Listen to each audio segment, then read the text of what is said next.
Je m'appelle Émilie H. et je vais parler de F comme futur. Jusqu'à la fin du XXe siècle, chaque génération à travers l'histoire a vécu avec la certitude tacite qu'il y aurait des générations à venir. Chacun partait du principe que ses enfants et les enfants de ses enfants marcheraient sur la même terre, sous le même ciel. Les épreuves, les échecs et la mort individuelle étaient englobés dans cette assurance plus vaste d'une même continuité. Cette certitude est désormais perdue pour nous, quelles que soient nos décisions politiques à venir. Cette perte, non mesurée et incommensurable, est la réalité psychologique essentielle de notre temps.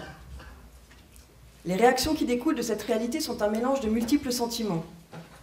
Il y a de la terreur à la pensée de la souffrance en réserve pour nos proches et les autres, de la colère à l'idée de vivre notre vie sous la menace aussi évitable que dépourvue de sens de la fin de l'aventure humaine.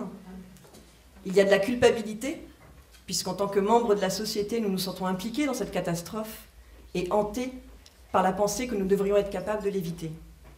Par-dessus tout, il y a de la douleur. Se confronter à une perte aussi vaste et définitive suscite une tristesse qui va bien au-delà des mots. Toutefois, même ces termes, la colère, la peur, la tristesse, ne peuvent traduire les sentiments que nous éprouvons dans ce contexte. Ils connotent des émotions depuis longtemps familières à notre espèce, confrontées à l'inéluctabilité de la mort individuelle. Mais les sentiments qui nous assaillent aujourd'hui ne peuvent pas être assimilés à la crainte de notre propre mort.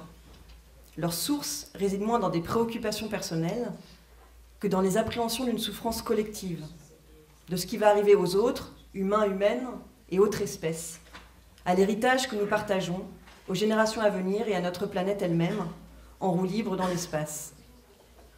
Ce à quoi nous avons affaire ici est proche du sens originel du mot compassion, souffrir avec. Il s'agit de la détresse que nous ressentons en rapport avec le grand tout dont nous faisons partie, de notre peine pour le monde.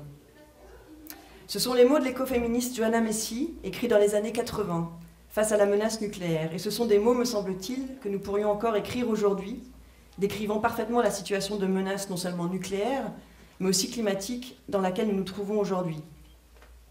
Il est à la fois extrêmement douloureux et sidérant d'en venir à considérer qu'il semble plus facile d'imaginer la fin du monde que la fin du capitalisme.